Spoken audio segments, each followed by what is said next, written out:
So we've asked Gloria to prepare a brief overview of her presentation, of her thesis. 10 to 12 minutes, maybe roughly around there. After that time, we'll ask Gloria to join the faculty committee, and we will discuss with Gloria about an hour or so her project, the thesis project. So in that time, your job is to be a supportive, encouraging audience, but you don't need to come up with questions. You're off the hook for that part. We will, after the discussion with the faculty committee, we'll ask Gloria to step out while the committee discusses, oh no, sorry, we'll ask y'all to step out while we discuss with Gloria aspects of the new college career, some of which might be confidential, private, and so on. But don't go too far when you step out, because then we'll ask Gloria to step out while we take care of paperwork. And that can take some time. So don't go too far. I'm sure Gloria would appreciate continuing support and so on. So then we'll invite everybody back in and enjoy the lovely spread that you've put back there. So without any further delay, tell us about your thesis project, Gloria. All right, cool. Well,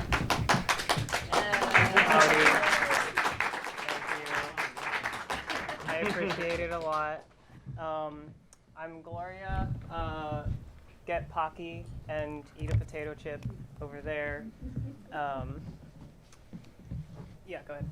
Okay, great. Lights going out. Thank you, Lights. Thank you.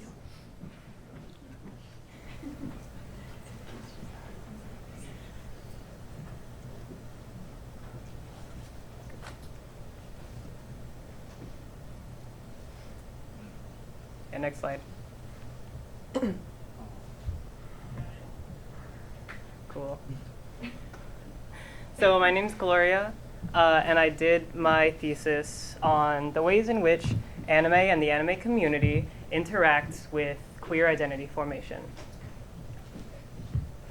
So first let's define some terms. When I say queer, I mean all gender and sexual minorities. You're going to see the acronym GSM. That's what that stands for. If you see LGBTQ+, same thing. What is anime? Anime is Japanese cartoons. When I say the anime community, I mean all anime fandoms, like just all of them.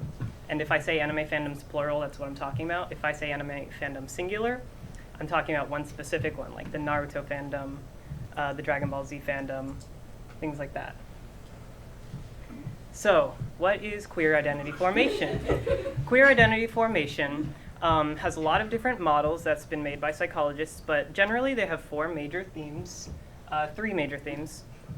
It is that at some point a queer person realizes that they are different. At some point they realize that that difference is because they are queer. And at some point they integrate it into their identity and live their life. So there are two major aspects that influence queer identity formation. There's community support, like friends, family, school, church, things like that. That really helps queer people form their identities. And also media is a big part. If you see positive queer representation in the media, that has also been shown to help you form your identity. Interestingly enough, if you take communities and media and smush them together, you get fandoms. And now if only there was some fandom that had a lot of positive community queer representation. Geez, if only that existed. Oh wait, it's anime! Cool. So anime has had a lot of positive community representation since the 90s. A great example of that is Sailor Moon. In the 90s, Sailor Moon had 2 lesbian characters, but the thing is, when America dubbed it, it turned them into cousins for some weird-ass reason. If you could click the link. Yes. That's fine, we don't need it. Just go to the next one. Suffice to say that she's trying to get it. That's fine. So suffice to say that the anime community has a lot of positive queer representation in it, anime does. And so my thesis, my research question was, does anime is gay? In other words, does the positive queer representation in anime have a positive influence on the queer identity formation of queer people. So I did 2 studies. I did a survey and I did interviews. For my survey, I sent it to a lot of Facebook groups and Reddit pages. I got 329 respondents, 283 of which completed it. My respondent base was mostly white, mostly young. They had to be 18 plus US residents.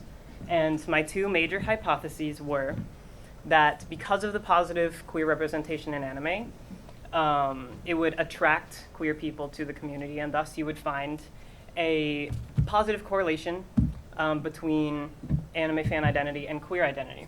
My second hypothesis was this one. My first hypothesis was that anime fans would be found to have less queer prejudice than non-anime fans. So I had a lot of different scales, but the ones that you guys need to know about are these 2 yes/no questions, which I used to make the groups for my analysis. And this one, the anime fandom scale, was an in-group identification scale, by which I mean it was looking at how much anime fans felt connected to other anime fans, right? So one of the questions is, I feel a bond to anime fans. A higher score means a higher bond. Cool. So 3 other variables that I made myself were queer anime safeness online and face-to-face. The question that I asked was, how much do you agree with the following statement? I believe that the anime community, online or face-to-face, is safe for queer people. And then the other one was perceived anime queerness. And the question was, I believe that the anime community is more queer than the general public. So I wanted to look at like the ways in which the anime community might be queer, the perceptions, and the beliefs that go into that. And my last one was an implicit prejudice scale called social closeness. And I had people rate how happy they would be to have queer people in these different roles. So like as my dance partner, spiritual counselor, president, etc. Cool. And so, does anime fan identity predict queer identity? No, it doesn't. I did a chi-square comparing the 2 groups using the yes/no questions, and it was not significant. But does it predict less queer prejudice? Maybe. I had 2 different tests that I did. I used the yes/no question, and I also used anime fandom. The identity using the yes/no questions found no significance, but the fandom did. And you'll see that right here. There's a positive correlation. You'll see higher queer social closeness positively correlates with higher anime fandom. So I also split the group into 4 different groups using the yes/no questions. So you can see neither, queer only, anime fan only, and both. And what's interesting here is that to believe that the anime community has more queer people than the general public, which was false, you had to be both an anime fan and queer. You can see the spike right there in both. But to believe that the anime community is safe, if you were queer, your score got lower. So you can see queer only is the lowest out of all of them. But if you were an anime fan, your score got higher. So you can see those who are both and those who are anime fans are higher. Neither is just kind of neutral in those 2. So my second study was interviews. I interviewed 7 people who identified as both queer and as anime fans. And I got, they were all between the ages of 18 and 30. I got 3 cis women. I got 3 genderqueer people. I got a few trans people. And I got no cis men. Surprisingly hard to find cis queer anime fans, cis male queer anime fans.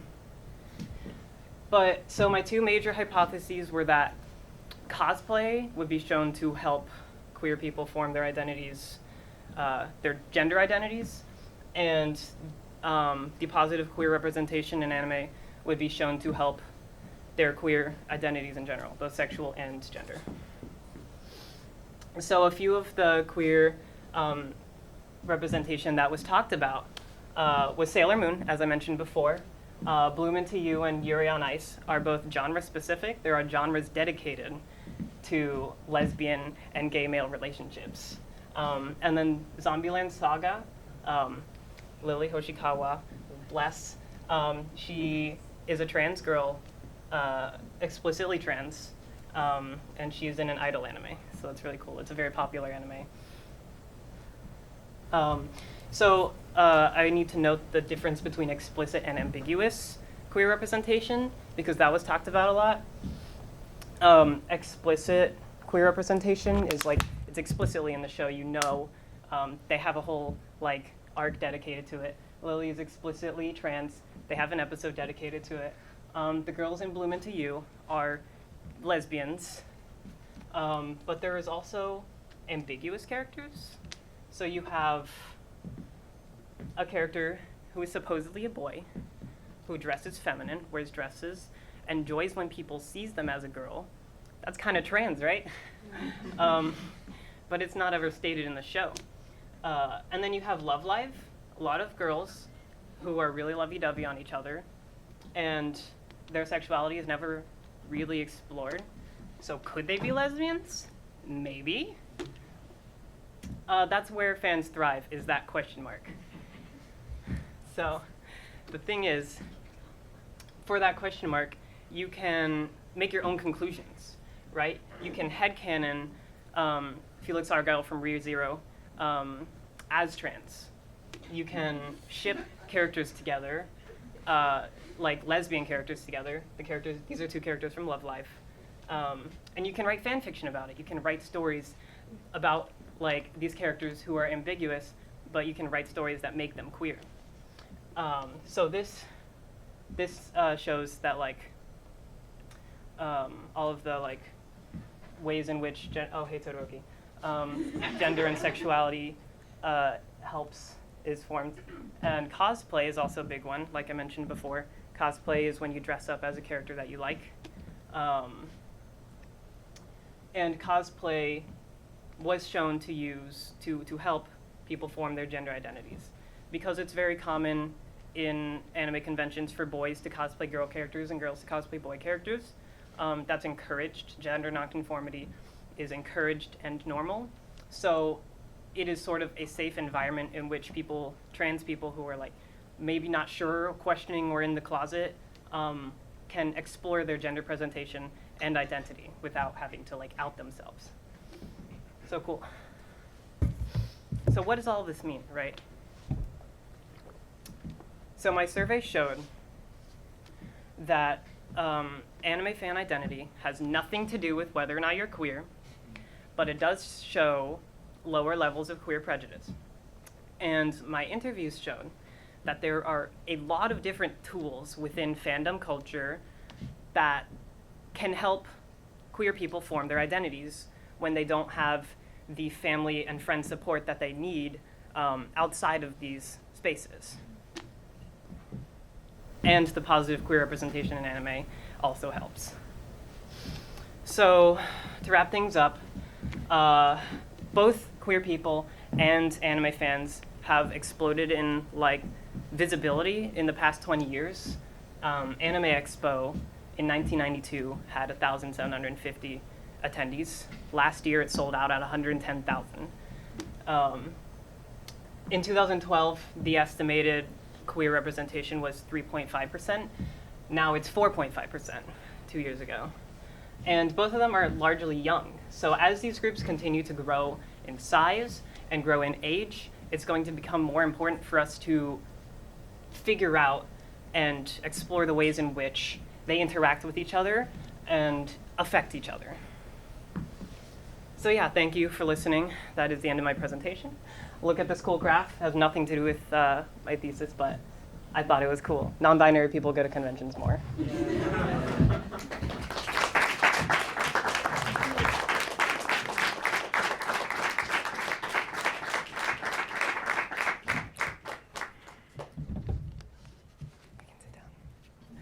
And for those of you who have to go to class, thanks for coming. Grab food on your way out.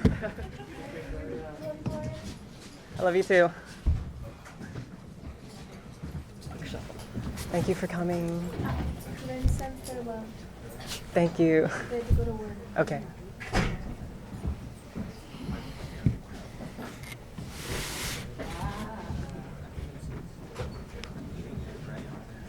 A little shuffling because class starts now. Of course. Thank you.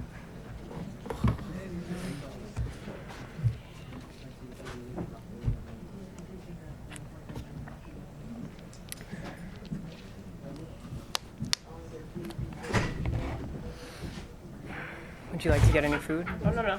Feel free. Now we're ready to go. Yeah, Okay, yeah. go ahead whenever you're ready. Go ahead. Thank you. Okay. So first of all, thank you, Gloria, for this needed work. I thought it was very exciting to read about how you identified a gap in scholarship and that you found an interdisciplinary way to both study it and speak about it and find ways to represent minoritarian subjects. So I applaud you for this. Thank you. A lot of my questions are going to be based in performance, so no surprise there. Super ready. Yes. Let's go. So I'll sort of start there and ask a couple, and then hopefully we'll go back and forth. Yes, we. So the first thing I want to address is from your slides. Yes. So you mentioned that the encapsulation of your study might be summarized by "Does anime is gay?" Yes. I'd like you to start off by one explaining that, a little bit more. Yeah. Even though I thought you did an amazing job during Cool. your presentation, I'd like you to explain it a little bit more. Yeah. And then, in addition to that explanation, I would like to know what your take is on how that might be undoing academic formats presenting Yes. information. If that is doing some of that, what is it doing and its relationship to performance studies? So, to address your first part, the reason I had "Does anime is gay" is because that format is a meme. Like, improper grammar is a meme. So, like, that specific part of improper grammar, the "does blah is a meme. I put it in there because it's a meme. But to, like, summarize it, like, in an academic way, my research question was, what I was trying to find is the anime community a safe place for queer people, first and foremost? And if it is, how is it helping queer people form their identities, specifically queer people who do not receive the support that they need from their friends and family in their immediate community? And to address could you repeat the second part? Sure. You just brought a meme into Yes. this space, Yes, a highly okay. academic space. So What is that doing? Why did you do it? And use performance studies language to answer Cool. that. The reason I did that is because I wanted to subvert the notion of the necessity of formality in academic spaces, and I wanted to subvert the audience that I am giving authority, that I am, like, caring about, the audience that I am addressing, essentially. The audience that I am addressing is queer anime fans, less so than academics. Thank you. I'll ask one more before I toss it over.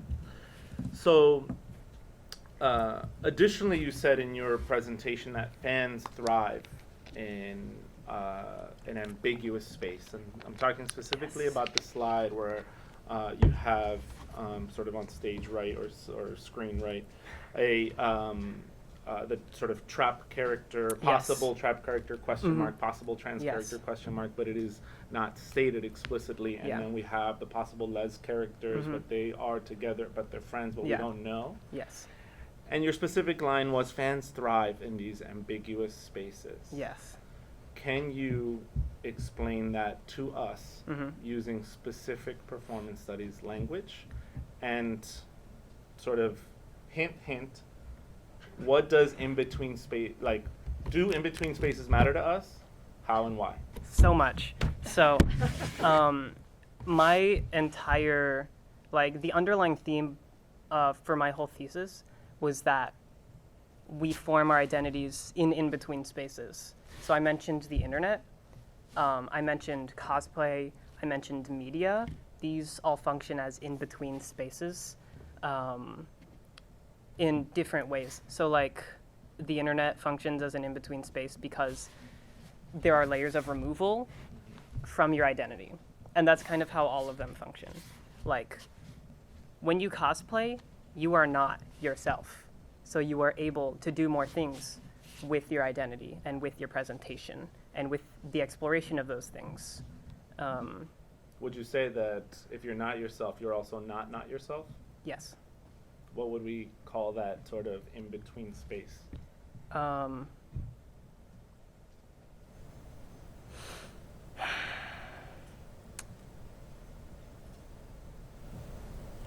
Transitional objects? So sure, the term I was looking for was liminal. Liminal. That's a Yeah. better word for that. Right. That's okay, but that's okay because in our field, or at least the way I've taught it in the classes and interactions that we've had, particular terms don't matter that much Right. as their explanations do. Yeah. And I think your explanation just now was excellent. Thank you. Let me follow up on a question. So you said identity is, so obviously my questions come more from a psychological Right. perspective. But I actually think it's also interesting the interplay or conflict or compatibility between Yes. performance studies and psychology. So maybe we'll get to some of those questions. Ready. But you said identity is formed in between spaces. Yes. And you gave examples of the internet Yes. and cosplay. Yes. But those If I may correct, our identity. So she did not just say identity; they said our identity. Correct me if I'm wrong. Yeah. Specifically So it's- talking about GSMs. Okay. Okay. I would So- say it applies to all identity, but like. That's what I Oh, wanted. okay. Yeah. My fault. Then I was wrong about what I just said. Go ahead. Well, let's do a clarification though. So Yeah. you would say Yes. identity kind of. Mhm. Okay. But the examples you gave are very recent. Yes. So talk to me about identity formation more broadly. I mean, not necessarily in a 2019 perspective. Media has existed for thousands of years. Novels, plays are forms of media. Poetry, stories. The ways in which we see ourselves in stories helps us form our identities. So like that's why queer representation is so important, because we see ourselves in stories, and if queer people see a queer person in a piece of media, they can see themselves and they can use that to form their identities by like relating to a character and looking at the parts of that character that they like and sort of taking those on for themselves. So the in-between space from several hundred years ago would be Yeah. Plays. Plays, novels, Yeah. Other forms of media and so on. I would say. And I'm sure there are other ones that have existed historically that I don't know because I'm not a historian, but yeah. So I have two kind of intertwined questions, but somewhere in the discussion, I believe, you said the anime options are much broader than the kinds of ones that you named, and that included either explicit or ambiguous Right. GSMs. And then you explicitly said in here that there are animes that represent sexist viewpoints and violent Yes. viewpoints and homophobic viewpoints Yes. as well. And I'm wondering how do you, because the way you worded your questions was just the anime Yeah. community. So I You're guess right. my first question is, you had your, especially with your interviews, they were very specific about their own fan fiction or their own fan art Yeah. linked to a particular anime series or a couple of characters. Are these other ones that are having these more negative representations, the violence, the sexist, the homophobic, do those generate fandoms as well? Is that as big of a anime group out in the broad population? Yeah, Or so is it more focused on these groups? that would be a subject for future research. I like a really cool thing that I would like to look at is the ways in which the different genres of anime interplay with queer identity formation. Like, do the sexist animes make it harder for queer people to form their identities? And like, what fandoms are queer people going to, you know? But as far as popularity, what I have personally found to be true is that male-focused anime, shonen anime, is more popular than shoujo, and I focus a lot on shoujo, which is like where a lot of the gender nonconformity happens. So yeah, the sexist ones are generally more popular, Well, but they also sometimes have positive queer representation in them. So I'm struck by the fact that you're of your sample, the group who identified as GSM only Yes. were scoring, given the lowest scores on Yes. the safeness in both Mhm. online and face-to-face. Yeah. And so, knowing that, you have a piece of data, Mhm. you have a fact out of your Yes. sample, which is pretty large. Let's say you're going to go into the future and do some more research. Mhm. What might you want to talk to those people about?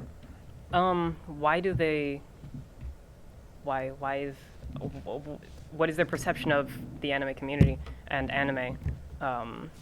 Why do they feel that it is unsafe?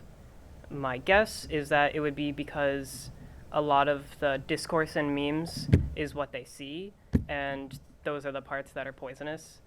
Those are the parts that, like, some of my participants specifically mentioned avoiding, because the anime discourse on, like, Reddit forums is where people start to get queerphobic. Yeah.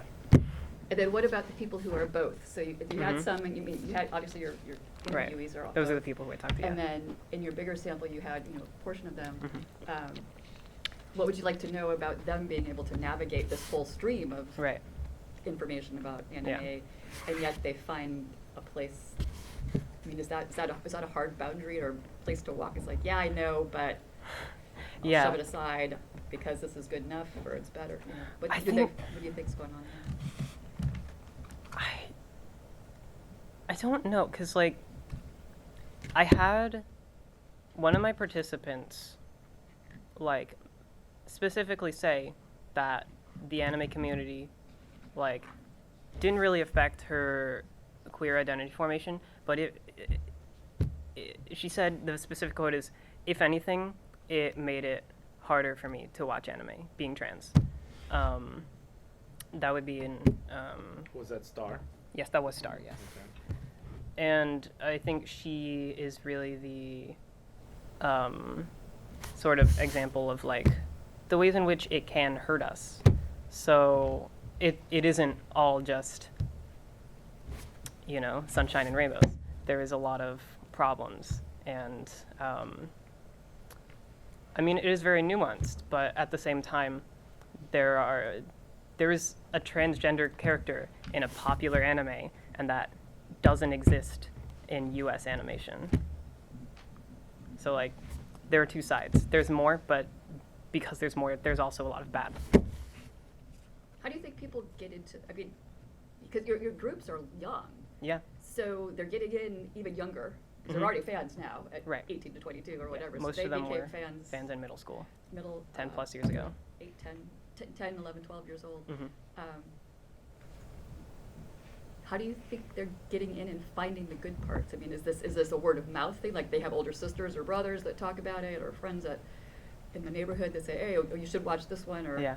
to find the more positive ones? Do you think that's an Um, entree, or are they like going on the internet and seeing all the Probably the internet. negative stuff and then having to find the good stuff? Or Well, will it no, pop I up think- if you search for it. Will it? It'll pop up if you search for it. I think Well, queer which people way? are. Good or bad, or Yeah, okay, Both? so yeah. The way people discover anime, typically from my own experience and from talking to people, is Cartoon Network used to have a thing called Toonami, which featured anime. It was a late night thing. And that's how a lot of people discovered it as kids. what kind of representation was that? Was That didn't really have much because it's popular shonen anime, so it's going to be more like side characters who are ambiguous most commonly. What, just cis heterosexual as Yeah. as the main characters? Yes. But like queer, once you become an anime fan, if you're queer, you can just Google queer animes and find a bunch. And that's what I think, that's what I did. That's what I think a lot of people do. You don't have to like go through the discourse to find that. Like these are separate parts of the internet. Oh, I have one more question, and I'll stop Mhm. for a lot. Do you know if because you limited your sample to the U.S. Do you Yes. know what it's like in Japan? I would Are love to there find big out. fan fiction, fan art, fandoms going on over there? Is it, I mean, is it queer fandoms or is it straight queer? You know. yeah, I, in my research, it touched upon it. I didn't have time to get too far into it, but It might be written in Japanese, so who knows, right? yeah, I mean, like, from what I've learned from Hana's back, and she did her back on Japan queer stuff. And my own personal research is that, like, it does exist. Queer Japan anime fans do exist. They are finding their queer identity through anime. I don't know how big it is, and I don't know what that looks like, but, like, the anime conventions there are bigger, as far as I know, I think. I can't say for sure. But, like, there is an anime community there. Well, I would think it would have to keep the producers from producing it and Right. making new ones. Yeah. And, like, but I'm just didn't know. Yeah. The words are different. The identities are different, obviously, because they have a different history. But, yeah, they do exist. All right, I have a couple of questions. Let me also state first that you have an amazing skill of finding, bringing, and explaining subculture. That it is a huge ability to sort of explain these things in a way that is understandable to the uninitiated. So well done. Thanks. You say on page 4 that the mere existence of subgenres and depictions indicate a vast array of gender representations. Mm-hmm. I would like to know if you could explain that a little bit better. And then my underlying question there would be, why is it not just a part of the fantastical nature of some of these anime? Like, yes. And let me give an example is, there are zombies in this. Yes. And yet we would not necessarily make the same connection that you are making with GSM identities. Just one moment. Who has my thesis? I passed my thesis around to draw. Can someone bring that up to me? Right. Cool. Yes. Page 4. And then, yeah. And then could you Repeat the beginning. restate your question? Yeah, so you say on page 4, the mere existence of this subgenre and depictions within the subgenre indicate a vast array of gender representations. That is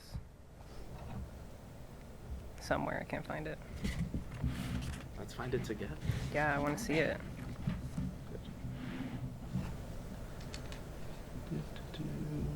The end of the top of the paragraph. Oh, cool. There. Yeah. And so please tell us a little bit more about Right. what you meant by that and why you don't see it as just another fantastical part, right? Mhm. So similar to the transformation of Sailor Moon Right. into Sailor Moon from the non-Sailor Moonness. Right. How come it's not just some fantastical thing, but you find this great meaning? in Right. it? So you're asking me to say why to like separate the fantastical nature of anime from the queer identities in it. Mhm. I think in order to fully answer that, I would need to know more about the queer people in Japan, because you're asking me about like. Well, let me pause you. This is a question less about actual Oh, okay. and more about your Okay. understanding. So less about the your intent of the authors and cor- more yeah. about the What- effect. what the on the creators audience. intended. Meh. Mhm. Yeah, cool. Gotcha. what Gotcha. you as a scholar see Mhm. and how come you see something there that is not just like, like the zombie or a Kamehameha wave not really existing, but it exists in this fantastical space. Yeah. Why is GSM existing have this great meaning? I think that they both have great meaning. Explain, please. We as humans are fantastical creatures, and what we do when we see media is we see a zombie and we're like, I feel like a zombie. I feel like a trans girl zombie. And anime helps us feel that way. But I guess we're not actually zombies, right? But we are trans. And I think the difference there is that gender is made up, so we can make up whatever we want for it. Whereas zombies are a real thing that can't exist. Okay, thank you for that one. You say on page 11 that the overly masculine, in order to be feminine, makes it more masculine. I'm talking specifically of your reference to Lang from 2014. Yes. I'd like you to explain that a little bit more.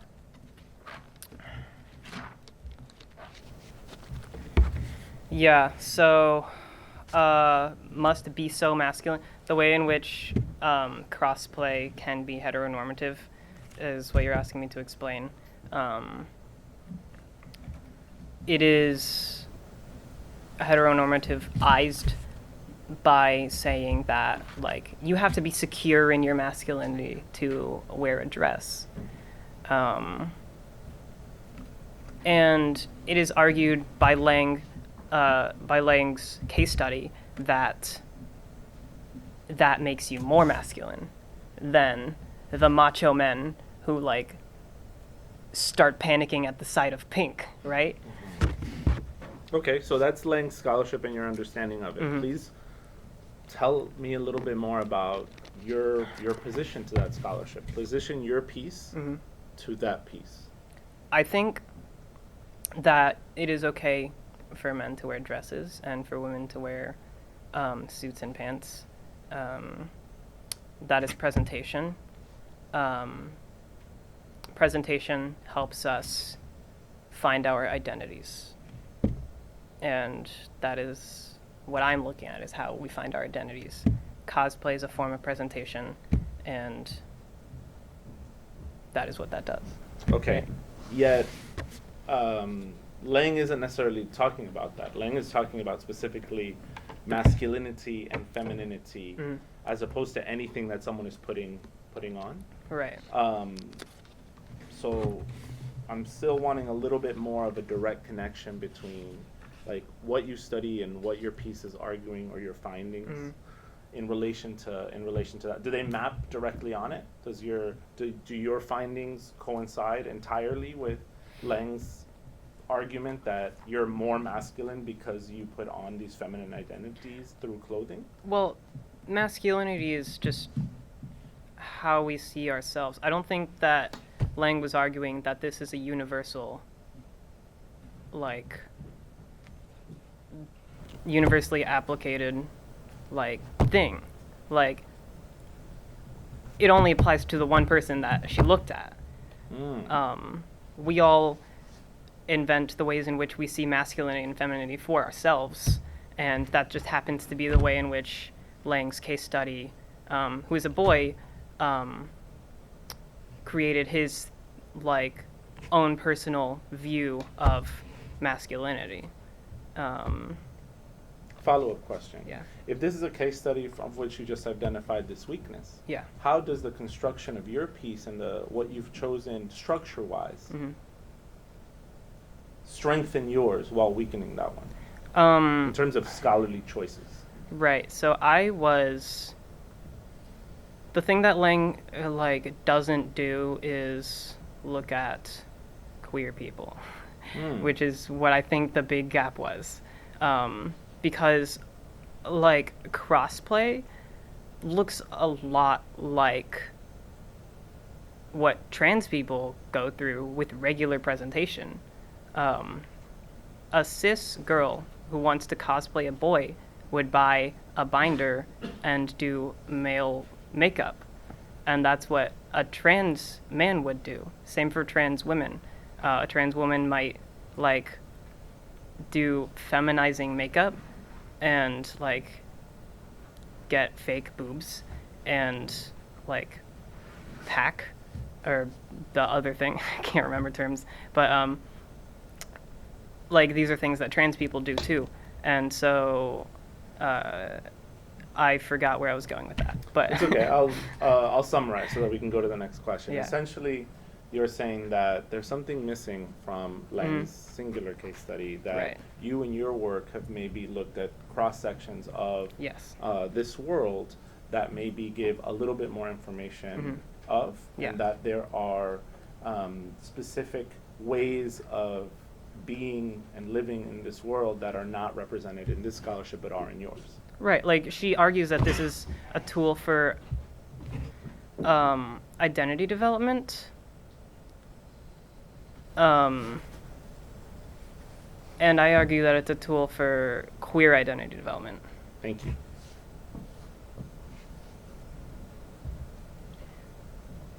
So, looking at your survey, you've got described. So many.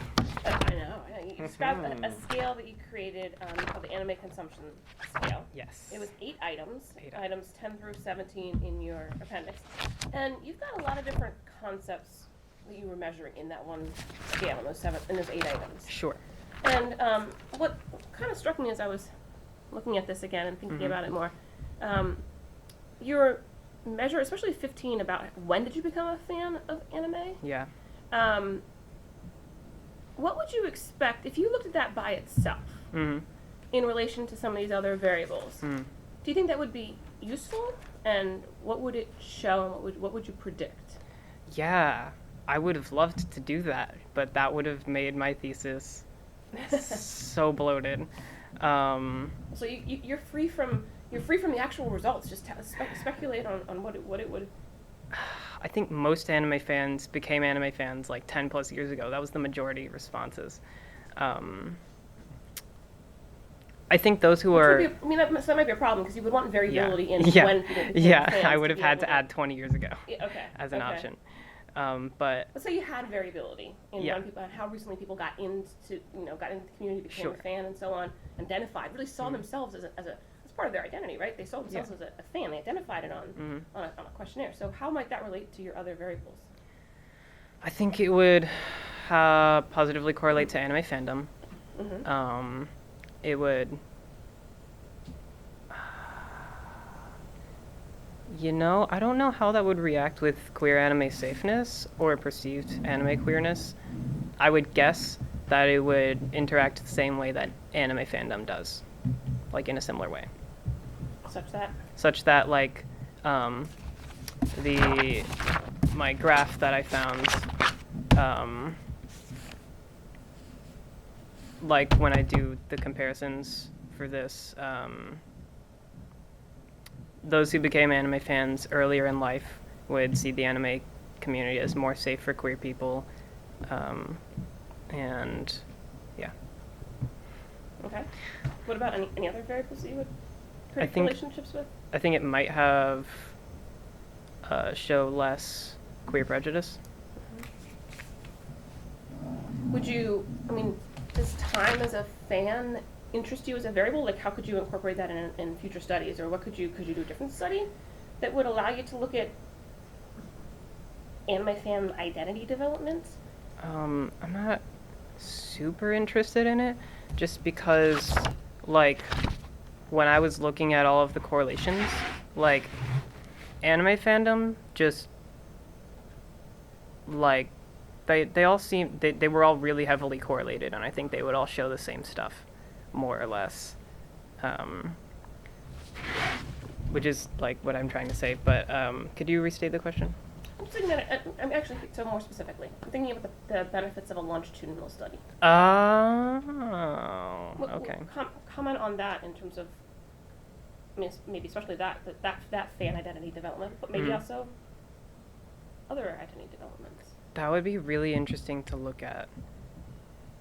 Because it would give us the people who, it would give us the stars of the group who like become queer and then remain sort of like distance themselves from the anime community because of the problems it has. And then it would give us the idas who like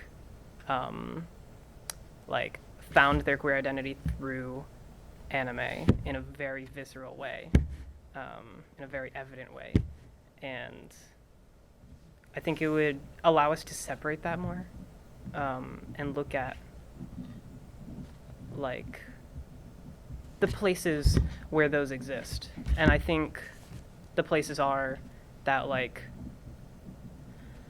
and this has less to do with age, but more to do with like where in the anime community these people are existing. So like the ones who exist in like the discourse, the Reddit discourse places will feel more attacked by, will feel more like less safe.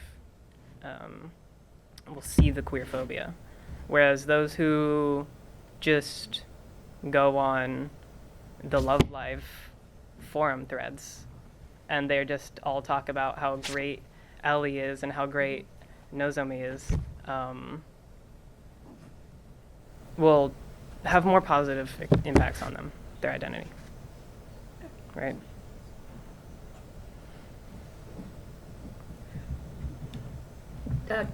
My question is about that graph you had with that one, yeah. The first, Cool. because the first block is the perceived anime queerness, Mhm. which is the way you worded the question is, It was. do you think the anime community is more queer than the general population? Mhm. Right. And then, so you were trying to explain that spike for that particular group because Yeah. they stand out, obviously, Yes. by quite a bit from the other three groups. Mhm. Yeah. And I have two questions. One is the way you assessed it with the chi-squared. Mhm. Could you explain that a little bit more and how you're coming to the conclusion that it's a false? This was not a chi-square. This was a one-way I know interval. this one was, but you dissected it further. The population is what I looked at for the chi-square, and there was no significant difference between the two groups, meaning that. What were your two groups? It was My it was two hard groups- to follow what you actually did for the analysis. So I Okay. made an assumption about what I thought you did, but I'm not sure it was correct. What I did was I looked at, using the yes/no questions, I looked at anime fans versus non-anime fans and queer people versus non-queer people. That's what I thought. Those were my four groups, and what I found was no significantly. Right, and no I did the significant math and I difference. agree. Yes, right. So my bigger question then is, your percentages of folks who are GSM, Yes. whether they're fans or non-fans, is Mhm. high, it's around 70%. Mhm. And that's why we got no difference, because it was like 72 to 69%. Sure. How does that fit with your graph? I think it's the slide before this one that had Yes. your total population GSM is 4.5% in the general population and versus 70% in these numbers. Why are those numbers so different? This wasn't representational of the broad population, I think is what you're asking me. Because I submitted my survey to anime Facebook groups and queer anime, or queer, like, Facebook groups. So, like, I was targeting these people. So that was... Right, I have no problem with your analysis of your chi-square and Yeah. and what, my Right. question, but the conclusion was that it's a false belief. And I'm not following that logic, given that you have another statistic in your paper that says in the general population, 4.5% of people identify as LGBTQ. Right. So what, am I missing something? Is there a different definition going on there, or how do those two numbers play together? The 70%, that's not representational, is what I'm, like, What do you think that, so? I can't say anything about how many like true population data of queer anime fans Okay. because I didn't get Right, okay. representational data. Right. But when I compared them, I was just looking at if one predicted the other. They do not. What this graph shows is that queer anime fans believe that it does, but it doesn't. Which is why it's an illusory correlation. Okay. And then my other question related to it is that you were trying to explain the spike. Why do these folks hold this particular belief? And you said it might be a false consensus. Mm-hmm. Is it possible it's a true consensus? What would make it a true consensus? Well, if you are not, if you're blue, you're neither. Yeah. So you don't pay attention to anime, Right. and you're not GSM. Mm-hmm. So you probably don't know much about it. Sure. If you are GSM only, but you're not a fan, you don't know what fans are like. Right. And what's this one? Anime fan only, you're not paying attention probably to GSM. But these folks are both. Yeah. Is it possible they're going to these conventions and they're online and they're, hey, are you queer? I'm queer. Getting a sense of how many queer people they're making connections with? I mean, that's if there was actually a difference, then I thought that's what the chi-square would show, but it showed the opposite, which is why I figured it was false. Thank you, Clay. Within your, yeah. I don't know. Are you saying that was a wrong conclusion? Because I don't know. that I'm would just be trying cool. to figure it out because it's a small sample and it's a big population. Right. So you have a little slice of 110,000 people who just Yeah. attend the conventions, let Yeah. alone however many more live on the internet. mhm. It seems like a pretty strong statement. That's all I'm saying. And then you had a little slice with your sample there. So And I really wonder if If there's I a got- larger if you took the percentage of folks who are in all these anime fora, all these Mhm. different places, is that percentage of GSMs also going to be higher than what you Hmm. might find of your 4.5% of your, was that a Gallup poll? I don't remember what the It was Gallup, yeah. source was. So I guess my best answer to that is that there was a study done by Plant, Racin, and a bunch of other people that looked at furries, anime fans, and sports fans. Furry. Oh, sorry, I'm not even gonna get into that. Showing my naive. It's a different form of like fan culture, but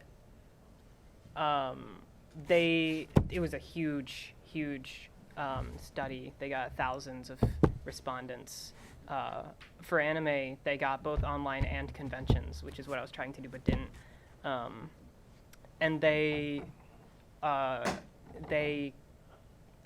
one of their questions was, do you identify as queer? And their number was something like, I want to say 6 or 7%, which is higher than the 4.5. But the reason I'm skeptical to say that what that shows is that queer people are or anime fans are more queer, is because there was no comparison group in that study. And what I was trying to do was find a comparison group, which is why I was trying to include non-anime fans and non-queer people. And it wasn't representational, but I still was able to do the chi-square, which is what my goal was. Right. So I guess, yeah. I'm just curious. I just feel like it's still an unanswered question, probably. Yeah. In a good way. Yeah. Like, we would have to work really hard to get true representational data and include these groups, which nobody has done. I have some questions about this blue. Mm-hmm. So in your sort of graphic representation of your numbers, Yes. the blue is for neither. So Yes. they are not GSM and they're not anime and they're not both. Mm-hmm. If they're neither, where did you get them? They were there. I like. Because you went into these sort of fandom spaces slash Reddit, Facebook groups, what have you. I also included like Facebook groups that weren't relevant to anime or queer stuff. And how did you choose those? I chose those based on availability. Okay. And what was the number of those respondents relative to the other respondents? I should have included those numbers. It was 16. Okay. I think both. So there's was, like, 16 blue, and yeah. how many of the others? 186 were both. Uh-huh. I want to say 57 were anime fans only. No. 34 were anime fans only. 57 was queer only. You can find those numbers earlier in my I have it thesis. right here. Oh, cool. Mm-hmm. If you're both, it was 156. 156. If you are GSM only, it was 37. If you're fan only, it was 56. Yep. And if you're neither, it was 16. Cool. Okay. There you go. Thank you. I have several questions, sort of about definitions and stuff like that. Dope. They're not like gotcha type questions, but Yeah. I do and wish for a succinct response, right? Mhm. So your work is very sort of expansive in its definitions and everything. But from a performance study standpoint, the ability to take that information and Yeah. is what I'm looking for. Mm-hmm. So I want to know on page 21 you talk about GSM opinion versus non-GSM opinion and how a space online might be less safe. Yeah. What does that less safe mean? Like how is it less safe? Not necessarily numbers, not necessarily who thought it was, but how is it less safe? So I didn't have time to define that for my respondents, which means that I can't particularly specifically define it for myself because it was just their interpretation. True. And yet Um, you and I are part of a discipline where Yeah. these things are muddy. Mhm. And so how do you think that someone might feel less safe online in these spaces I with think- these identities? I think the way that would happen is they see memes and they see comments that are queerphobic, and that makes them feel unsafe. Okay, thank you. On page 11, you talk about layers of removal from their own identity. Yep. What is layers of removal from their own identity? What I mean by that, this goes back to the liminal space thing, Mm-hmm. where, like, your identity online does not affect your everyday life as much as your identity in your everyday life. Mm-hmm. Name some Right. of those everyday life identity performances. At school, at church, at home. And so this layers of removal is a Mhm. type of distancing. Yes. Okay, That distancing is what makes it a liminal space. excellent. You use coming out of the closet as a terminology, Mhm. but I don't remember you defining it. Please I define did it. not. Coming out of the closet is a thing for queer people where they just tell their friends and family that they're queer. Great, thank Yeah. you. You use something called an anime consumption scale, Yes. something which I determined to be, from reading this, of your own creation. That is correct. Please describe your adaptation of Leach et al. From 2008 scale to create anime fandom scale. Okay. Do you want me to say anything about the consumption one? 'Cause your question was related to Both actually. So you use these scales, but Yeah. these are not the original versions of these scales. Right. You took them and you did something with them. I changed the words. Tell us more about that. What how does a scholar like yourself Mhm. choose which words to change?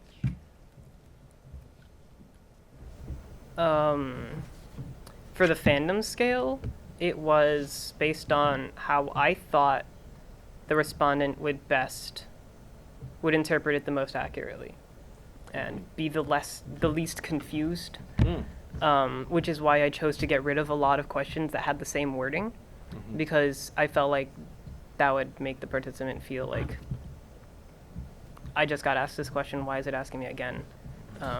So in order to limit confusion in a Yes. specific audience, you put Mhm. yourself in that subject position. Mhm. Awesome, thank you. How did you obtain trust/permission from moderators online? That's a And fun did one. you cite or allude to any specific positionality of your own? Mhm. Were any assurances given relative to ethics? That is a good question. So, for the Facebook groups, and for the Reddit groups, I sent a message that said, "Hello, I'm a thesis student studying the interaction of anime and queer stuff. I made this survey. Is it okay if I post it on your page?" And if they asked me to elaborate, I did. Funnily enough, none of the mods of Facebook groups cared. Like, they were all like, "Why are you even asking me? Just post it." But the Reddit moderators were so careful. It was crazy. They were like, "Did you get IRB approval? This scale doesn't look right. I'm not going to let you post this. This scale does some weird stuff that I don't like. Go away. We're not allowed to post surveys, so you can't. But go to this other one." That never responded to me. So it was really If interesting. you were to assign some meaning to those reactions, what might the meaning of that be? Reddit subreddits are much more of a garbage fire than Facebook groups. So they have to be much more stringently moderated. Could that stringent moderation have some effect on perception of safety within those spaces?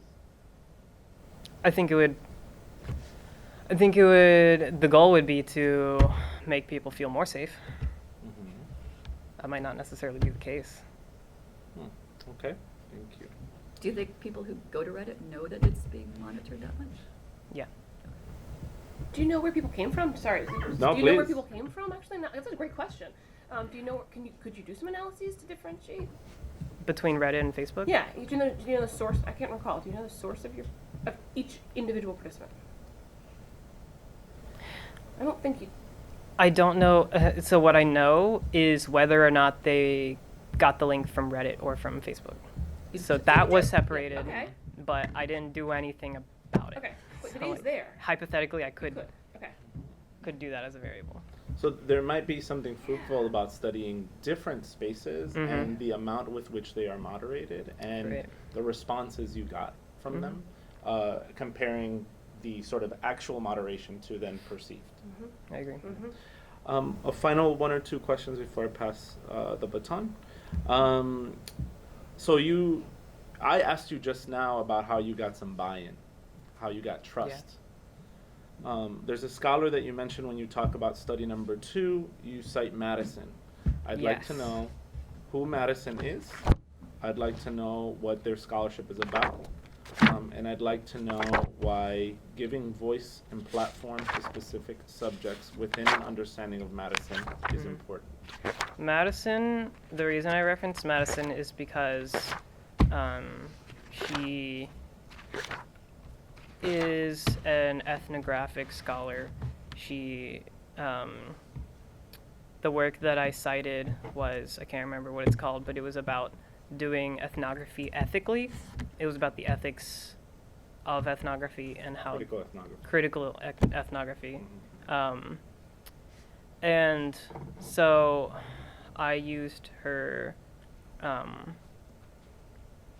theory of critical ethnography in order to do my own ethnography with the interviews.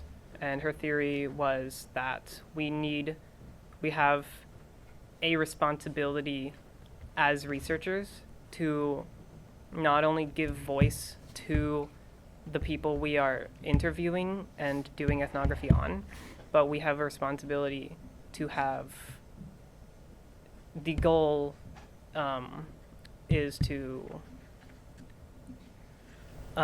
give them more freedom and more equity. Thank you. What is the difference in Madison's work between capital O others and little o others? Are you asking about how I'm to asking do? about approach. So how does Madison approach and say that our interaction with others, either capital O or little o, which one's better, why, and how did it involve your work?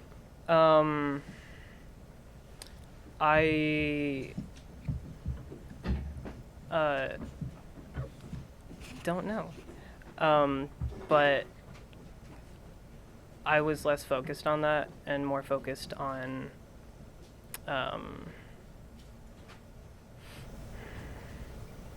guess, like, could you rephrase your question? Not a problem. So let me take it back. So like I put it there. Yeah. Let me take it back and reshape it. Yes, thank you. So you are doing that. So you are already encountering others with a capital O by respecting and forefronting their minoritarian subjectivity, Yeah. and then using that to respect their particular like opinions, place in the world, Right. elevating like what they think about how they are in the world. Mm-hmm. I guess what I was confused about is what you mean by capital O others and lowercase o others. Like, It's what just do you mean it's by a that? couple of pages in Madison's introduction. Okay. That's basically like we need to respect the people that we interview. Yeah. And so I want to know more about how did you respect these individuals? I think, what was the number? Was it 7, It was 11? 7. It was 7. So out of these 7, how would you say that you embodied the capital O others understanding of ethics through Madison? I listened and I valued their beliefs and their story, and when they looked anxious, I gave them a fidget cube. Okay. And how did they take that? Did they take that well? They typically all took it as a sign of like welcoming and like taking our walls down, sort of, which was my goal. Yes. Right. And then one final one is often in your presentation you have a very sort of joking, irreverent manner. Mm-hmm. Did you have the same manner during your interviews? No. And no.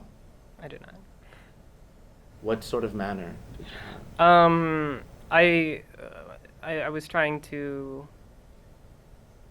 I had a sort of conversational manner. So like, I had questions that I could fall back to, but really I was trying to spark up a conversation in my interviewee in order to get them to tell me their story related to anime and queer Maybe stuff. in a way that was letting them sort of project onto you a little bit. Yeah.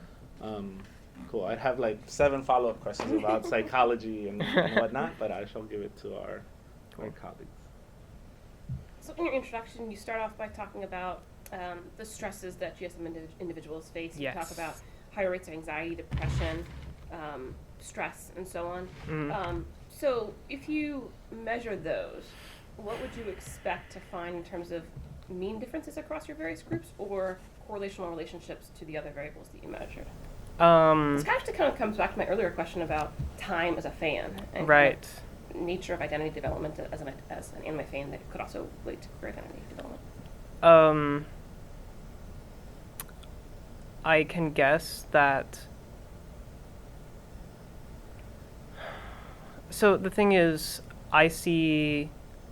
I think I would guess that those who are anime fans, the queer anime fans, would have less minority stress than non-queer anime fans. Is my first like gut instinct guess, but Because? the thing that makes me think that's not true is that like that's not taking into account like the support that they get, right? Like my argument is that anime fandom culture provides tools for people to form their identities, and oftentimes people who fall back to these tools lack the support that they need, right? So that support has to be there for Would them. like the support outside of the anime community? Or right? Yeah. Okay. Okay. So I had multiple participants mention that like they didn't have support in their immediate community, and so they were able to find it in other spaces online through the anime community. And so like I guess if I were to measure minority stress, I would also have to measure community support and look at those two together. Also, just a complex relationship. That's Yeah. interesting. Yeah. Okay. Would you make any predictions about relationships, like correlational predictions about relationships between stress, anxiety, depression, and the other variables that you've measured? I think a higher anime fandom would have lower stress because community involvement has less stress. Okay. Like, yeah. I just have a quick question. You're looking at your interview questions. You have them here in an ordered number, but I think you Yes. said it was sort of a loose guide, Yeah. and you let the conversations be pretty organic and Mhm. take the lead of your interviewee. Mhm. But I do have did you start fairly similarly? What pronouns would you like me to Mhm. use, and Yeah. what are your labels? And then did you ask everybody number 3 before Yes. you asked them number 5? Yes. In that number 3, did they already start talking about anime, or were those stories at that more general level without you giving a frame of reference to the question, talking about other things? For those who, whose sexuality and gender was heavily influenced by the anime community, they did start talking about it by 3. For those who it wasn't as connected, it was a separate story. So what would do you know the number? Do you remember off the top of your head, out of 7 people, how many jumped right in at 3 and said anime is a central component for me, or for at least gender or sexuality or both, versus folks who their first instinct was to tell you something else, I know Ida did. which So that's one. who did which behavior? Did start talking about it by 3. Okay. I can't remember any of the others off the top of my head, but And I what would other- guess that 1 or 2 others did. And what other kinds of things did they say then?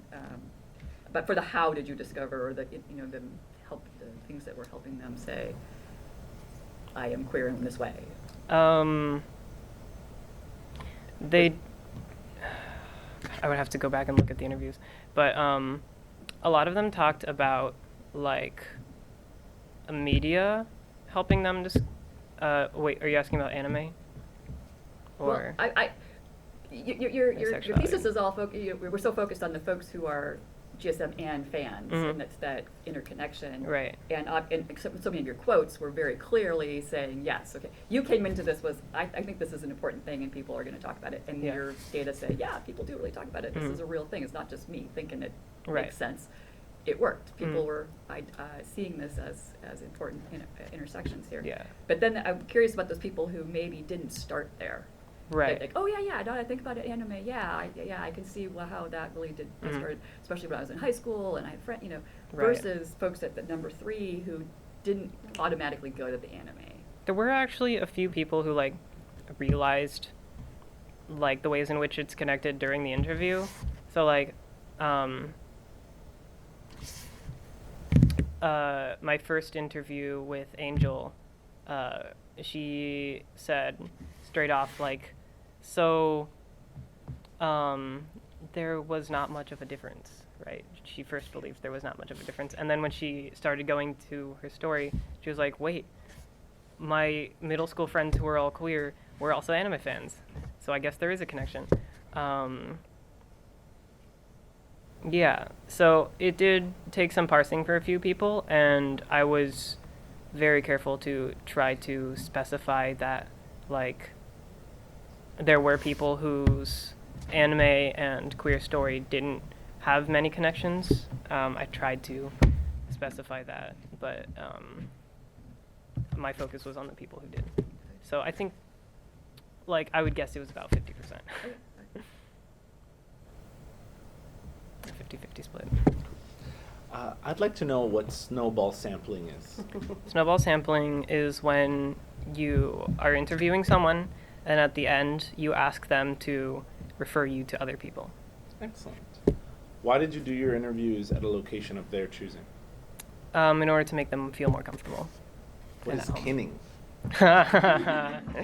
So, kinning is The way I define it is it's an extreme form of relating to a character to the point where you identify as that character. And the reason I mentioned that in my thesis is because I believe that relating to characters is a big part of identity building through media. Yeah. Okay, thank you. One of your character or your interviewees, Ida, said that they were not interested in the discourse. Yeah. So the previous interviewee, I believe Star, was super interested in the discourse, but Ida was not interested in discourse. Why? She specifically mentioned that she didn't want to get into the discourse spaces because of their problematic nature. She just wanted to enjoy anime. She just wanted to have a good time. She didn't want to get into the discourse. And how does that relate to this possible safe space that you are identifying anime to be as? I think in order for it to be a safe space, like, you need to minimize the amount of discourse we have in those spaces. And we have those spaces outside. And yet you had interviewees that loved that about it. The discourse? Correct. So how did those two things find themselves? You're talking about Star, yeah? Star and I believe there was maybe one, like, was Angel not into discourse? Not really. Okay. Star was the only one who specifically mentioned that she frequented discourse spaces. And yet these two things exist Yes. in the same space for both people. I'd like you to talk a little bit more about those two contradicting impulses. It's just like where on the internet, because these are both internet heavy spaces, where on the internet like people feel connected to the anime community. So Star felt that connection through the Reddit subreddits and the discourse. That's where she knew to go to find anime stuff. Whereas Ida knew to go to different spaces that didn't have discourse. And I think that probably just has to do with like what they knew about the internet at the time, what they knew existed on the internet at the time. So where you they go, just both where you found go separate. find the material has a direct effect on how much discourse a particular piece of media Sure. may or may not have as you consume it. Sure. Okay, thank you. Does the description of a character as a trap make it so? No. So simply because someone says it's a trap doesn't make it a trap. What makes it a trap? I would argue that nothing does. Bear with me. And yet traps do exist. They exist. The phenomenon is identified, or else there would be no meme. Yeah, okay, so what makes a character a trap? The definition that everyone generally agrees upon is that it is a boy who people think is a girl and then realizes it's a boy, right? But that's the definition. That is the I'm definition. talking about the application to a specific character. What makes it so? People's beliefs. Is it just one person saying it is on the Reddit, or is it the Reddit community entirely being like, yes, we agree with you? This is an opinion thing. What is your opinion on that? What makes it a trap as opposed to someone, random person calling it a trap? I think what makes it a trap is that everyone agrees that it is. But the problem Who's is everyone and how many? Everyone in the anime community would have to agree that it's, and not only is trap a term with which we are okay with using for a character, but that it is an accurate term to the character with which people are applying it to. And that is when the discourse happens, because a lot of people disagree about that. So it could literally be a 50-50 split on this subreddit it's that character is trap or that character is not trap. Mm-hmm. Thank you.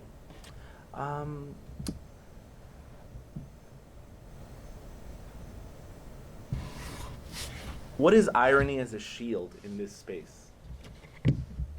Can you elaborate? Of course, page 41. On page 41, you talk about irony as a shield. I'd like to know more about that.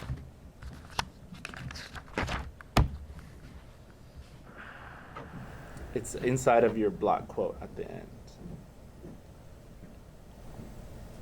Very good shield, yeah.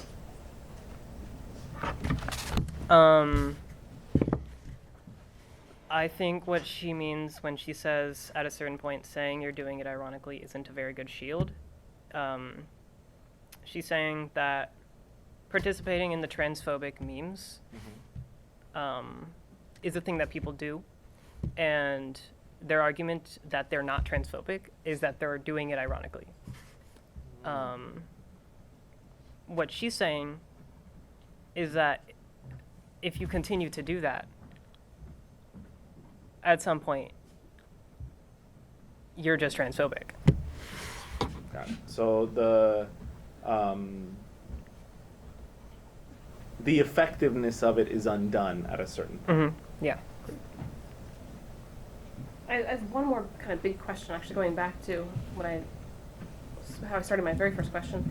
So, you fielded questions that are from a psychological science perspective, from a performance studies perspective. Talk a little bit about how you incorporate both. Have you felt conflicts either with design and study, with presentation today? Have you felt where are they complementary, where are they conflictual?